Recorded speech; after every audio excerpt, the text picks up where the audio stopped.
Greetings everyone, Slizzle466 here, and in today's video I have 23 wild decks to share with you for the Forge in the Barrens expansion, which launches today. So we start off with Deathrattle Demon Hunter. This is probably not going to be very good, but it's worth a try. We've got Tusk Piercer, 1 mana 1/2 Deathrattle, draw a Deathrattle minion. So we're going for a more aggressive Deathrattle deck here with cards like Undertaker, Ursal Horror, and Haunted Creeper. We've also got Razorboar, which helps summon Deathrattle minions from our hand. We've got Razorfan Beastmaster, which also gets Deathrattle minions out of our hand. We've got Vengeful Spirit, which helps us draw Deathrattle minions, and then we finish off with Leroy Jenkins and Loatheb. There's also a Skull of Gul'dan in here for draw. Give it a try. It's probably going to get more refined if it's going to be a deck at all in Wild. Now, one deck that will see success is Odd Demon Hunter, and to be honest, Odd Demon Hunter is pretty good in the spot it's already in. So this list by pace is only running one new card, Tusk Piercer, to help draw a Deathrattle minion from your deck. This is not a Undertaker build of Odd Demon Hunter though. It's running as your Deathrattles the Leper Gnome and your Bad Luck Albatross, and to be honest, that's probably good enough. Looking at Druid, we have Aggro Druid. So again, this is just the stock Aggro Druid we're used to seeing, but I think Guff Rune Totem has some bit of a chance in the deck. This is a 3 mana 2/4 after you cast a nature spell. Give another friendly minion +2/+2. Now keep in mind the 3 mana 2/4 stat line is pretty good. Think of cards like a Stargazer Luna or Warhorse Trainer and Odd Paladin. So it's probably going to stick if you slam it on turn 3. And as for nature spells, well, you've got Embiggen, you've got Living Roots, you've got Nature Studies, you've got Arbor Up. So plenty of nature spells in here, so maybe it's worth a shot. If not, it's only one card, so that's okay. Now this one is very experimental. So this is Giants Druid. It is running Celestial Alignment, 7 mana spell. Set each player to 0 mana crystals. Set the cost of cards in all hands and decks to 1. Now keep in mind here that you are down to 0 mana crystals. So even though your cards cost 1, you still have to ramp up again on gain mana. And so you'll see there's a Twig of the World tree in here. So if you time it right, after you play your Celestial Alignment, maybe you're on turn 9 or maybe just the following turn, you crack the weapon with your hero power, and then you can start slamming down ultimate infestations, giants, all sorts of things. You've got your typical Druid ramp to get up to turn 7. You've got your Oaken Summons package to not die. And you've got your single Jade Idol to avoid fatigue. This might not be very good, but it's worth a try.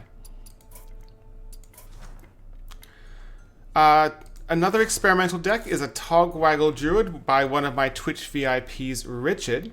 So this is another Celestial Alignment deck, but in this case, it's going for a Tog Waggle approach.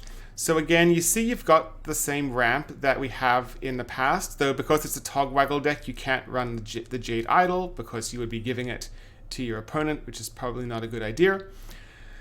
However, you've got your Azalina, King Tog Waggle, and you've got a Tree of Life here to heal up if you need to, and your Azalina. So this is just an alternate way of Tog Waggle. Is it better than what we currently have? It's kind of hard to tell, but we'll see what happens. Richard has one more deck he wanted to share with us. This is his build of Token Druid. This is a more spell-heavy build, so that's why you're seeing cards like Thorn Growth Sentry, summon 2/1/2 turtles with Taunt. You've got the Guff Rune Totem again. And so this is very similar to the standard build of Token Druid. So it's worth a try. You can have some pretty ridiculous boards out of nowhere and have a lot of fun. Moving on to Hunter, I've only got one Hunter list to share. This is a Beast Hunter, and basically what you want to do is try and get your Scavenging Hyenas out of control. You've also got your Starving Buzzard, which has been reverted back to a 2 mana 2/1 whenever you summon a beast, draw a card. So you can cycle through your deck with your, for example, Unleash the Hounds as one example. You've also got things like your Alley Cats, your Spring Paws, things like that. You've got your Tundra Rhino for charge to sneak in OTKs. And as for new cards, I think the Sunscale Raptor might be a consideration. This is a 1-mana 1/3 Frenzy. Shuffle a Sunscale Raptor into your deck with permanent +2/+1. This does scale infinitely, so over time it could be quite valuable. Maybe not necessary, but definitely worth a try. Looking at Mage, we've got APM Mage. APM Mage is actually a deck that I've been enjoying quite a lot. It's a bit of a fringe deck right now. The new tools that you might want to try out are Runed Orb. So this is basically very similar to Primordial Glyph. It's just that instead of reducing the cost of the spell by 2, you deal 2 damage, which can also go towards your opponent's face. I'm also opting here to run Refreshing Spring Water instead of Arcane Intellect.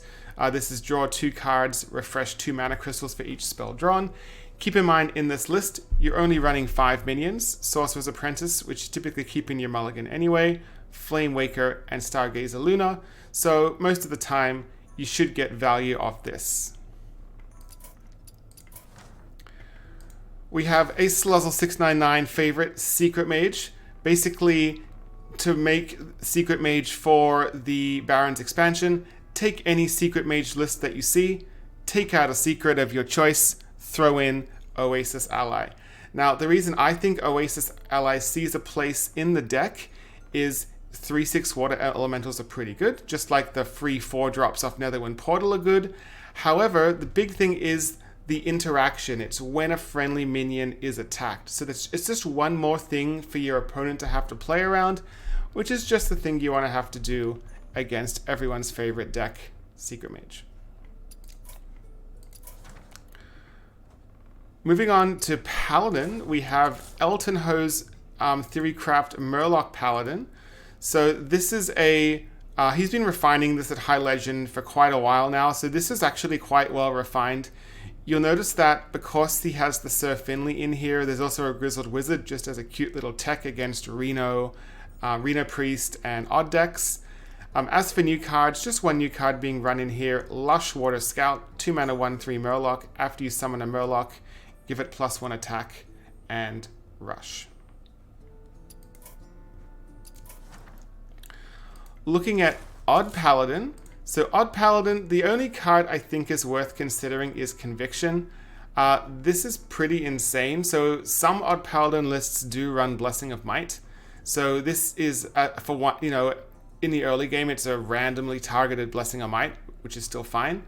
Once you got 5 mana, it's 2 randomly targeted Blessing of Mights, and then once you've got 10 mana, it's 3 randomly targeted Blessing of Mights. So it's, in the late game, it's 9 damage for 1 mana. It's an epic, you can run 2 of them. So it's a really pretty insane surprise burst. Keep in mind, you do have to have a board and your minions being able to attack, but it seems like a really nice card to throw off your opponents with a bit of surprise damage.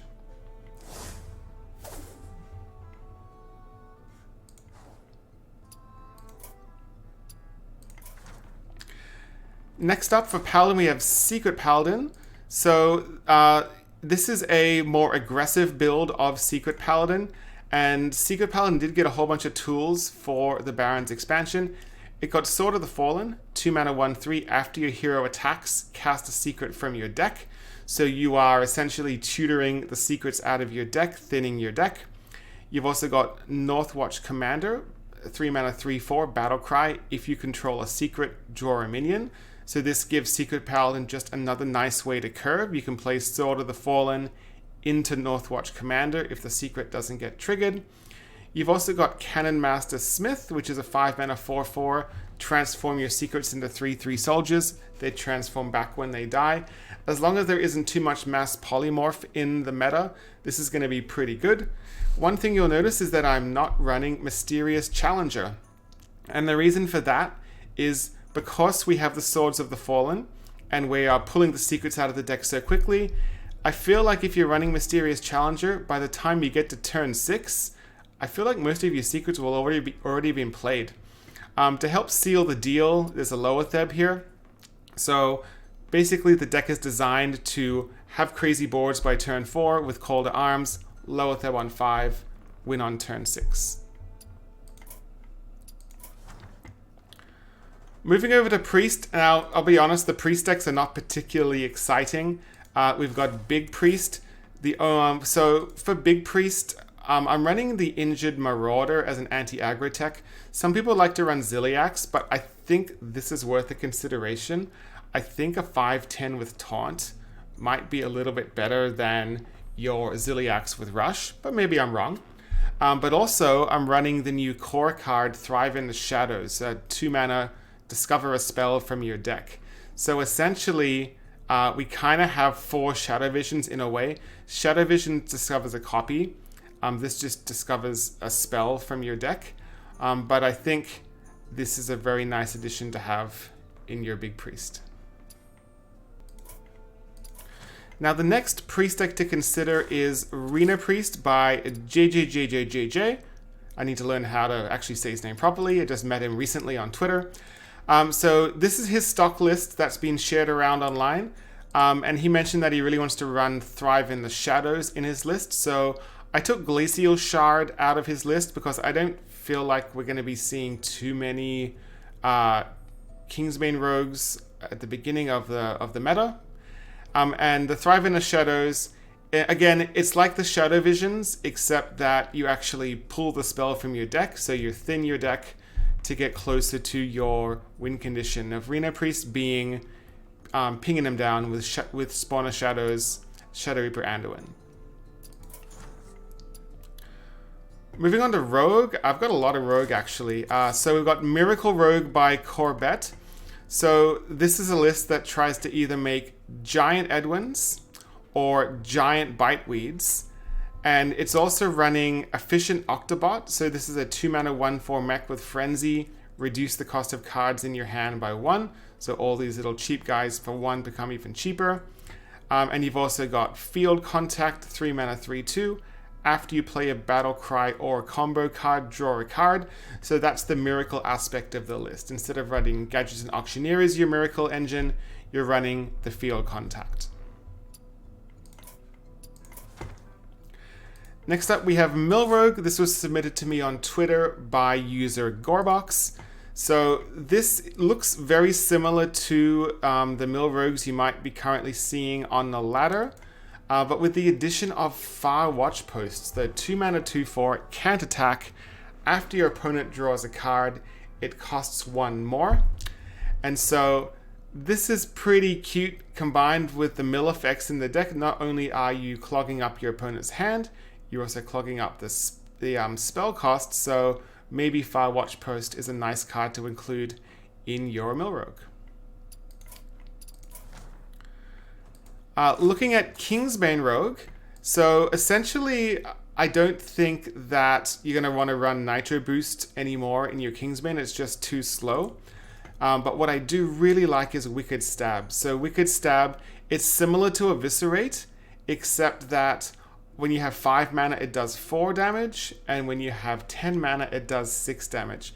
And I like the redundancy of running both Eviscerate and Wicked Stab for just insane burst over the top. So this might be a nice way to surprise your opponent with lethal. And finally for Rogue, we have my favorite Odd Rogue. This is the list that I've been laddering with quite a lot recently since the reverts happened. I've cut my Sinister Strike and I'm thinking of trying out Paralytic Poison. 1 mana, give you a weapon +1 attack, and your hero is immune while attacking. Now, keep in mind, you would just slap this onto a 2/2 dagger. I've opted to cut out all the weapon synergies in my Odd Rogue and go for a more minion-based approach. But since you are a minion-based deck now, you're using your hero power to control the board, not go face. And since Rogue's life total is quite fragile, being able to be immune while clearing a couple minions might be pretty beneficial, so I think it's worth a try. Moving over to Shaman, we have Even Shaman. So Even Shaman, it got back its Flame Tongue totem, which is really exciting, but I still think we go with the more totem-based build. But one card that I really think is worth trying in Even Shaman is Brucan. 4 mana 5/4, nature spell damage +3. Now, this is a little bit better than Squall Hunter in a way because you don't have the overload. Sure, it's nature spell damage, not spell damage +2, but if you look at the nature spell damage cards, you've got Crackle, which is nature. You got Maelstrom Portal, which is nature. So maybe that's just enough to make Brucan valuable in this list. Next up, very excited for this one. This is my take on Murloc Shaman. So I essentially took the Murloc Shaman lists at the height of his success before Secret Mage came into the meta with its Arcane Flak Mages and Flame Wards. And since Murloc Shaman has got a ton of support from the upcoming expansion, I tried to get some of the cards I liked worked in while keeping the curve of the deck still relatively low. So you'll see I'm running the Spawn Pool Forager as opposed to running the Mermy. I'm running the Firemancer Flurgle because I feel like you'd be insane not to. You're basically developing board while removing your own opponent's board. Also, the damage goes face, which is nice. The Lushwater Mercenary, I like running this over the Rockpool Hunter because this doesn't require you... I mean, basically, instead of putting the 1/1 on a Murloc of your choice, you're getting a 2 mana 4/3. Is it better? Maybe, but we'll have to see how it works in practice. South Coast Chieftain, this is basically Mercspark Eel for Murloc Shaman. You'll typically always have a Murloc in play, so you've got 2 damage that can be used for board control or going face. As for Burst, I've still got the Every Fin is awesome. However, I also think No Fin Can Stop Us would be crazy not to run. It's basically a permanent Savage Roar with a +2 health as well. So this deck might be terrible. Secret Mage might still beat it and all the other decks with all their board clears, but maybe you can just get insane lethals and it becomes a really competitive deck.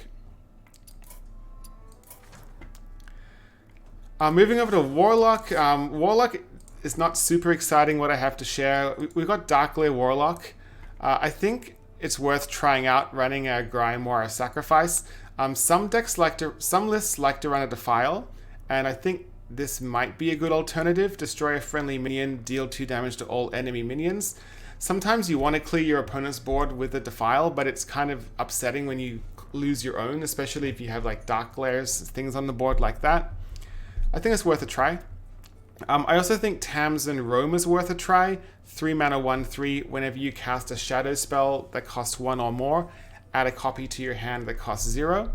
So if we look at the shadow spells that cost 1 or more, we start with Power Overwhelming, which is shadow. Spirit Bomb is shadow. Solarium's shadow. Drain Soul's shadow. Backfire is not shadow. Lesser Spellstone's shadow, so maybe it's worth it. However, maybe your hand just gets so clogged up. Who knows? But I think it's worth testing out. It's either going to be really good or really bad, in my opinion. Now, this next list is a bit of a silly one because I just really want to have a deck with Altar of Fire in it. This was in my top 5 cards just because I think the card is so stupid but also really fun. So basically, I just net decked the best discard Warlock list I could find. I forget what 2 cards I took out. I can't remember. But whatever they were, Altar of Fire is in. Destroy the top 3 cards of each deck. I don't think it really makes a difference what you destroy in your deck, but it's great to mess up combo decks. Especially when they play a Porkelt, you can then burn those top 3 cards that they've reshuffled in the order that they want. It's worth a try just to have a bit of fun. And I only have 1 warrior list to share. I know that's a bit sad to hear, but I don't play a ton of warrior myself. However, Pirate Warrior did get a bunch of support from the Barrens expansion. It also got some core cards added in. So just going from top to bottom here, we've got Fog Sail Freebooter, 2 mana 2/2 Pirate, Battlecry if you have a weapon equipped, deal 2 damage. So again, kind of like a Mercspark Eel, but for Warrior now. We've also got Ratchet Privateer, 3 mana 4/3 Pirate, Battlecry, give your weapon +1 attack. I'm running this over the Bloodsail Cultist because sometimes with the Bloodsail Cultist, you just can't get the Pirate on the board. Because of the 3 mana, it becomes really awkward. Sometimes you just want the attack, not the durability. So I think it's worth a try to test out. Rakara, I think, is a serious consideration. 3 mana 2/3, Rush. After a friendly minion attacks and survives, give it +1/+1. Keep in mind that Pirate Warrior is a bit of a flood deck now. You can have some pretty wide boards, so and you don't always necessarily go face. So if you are doing some trades and your stuff survives, it's nice to see those buffs happen. Rakara also gets the buff from this effect. And it also curves out nicely because a lot of the time in Pirate Warrior, turn 3 is kind of clunky. And so this might be a consideration to include in your lists. So thank you for taking the time to watch all the way to the end of this video. If you want to try any of these decks, you'll find all of the deck codes in the description below. If you're a mobile user and you're having trouble copying the deck codes, you can also use the link to my Discord. Visit the deck lists only channel. It is much more mobile friendly to get deck lists that way.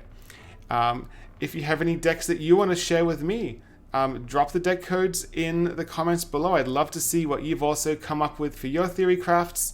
If you want to help support this channel, you can click the subscribe button, click the notification bell, and until next time, hope to see you again.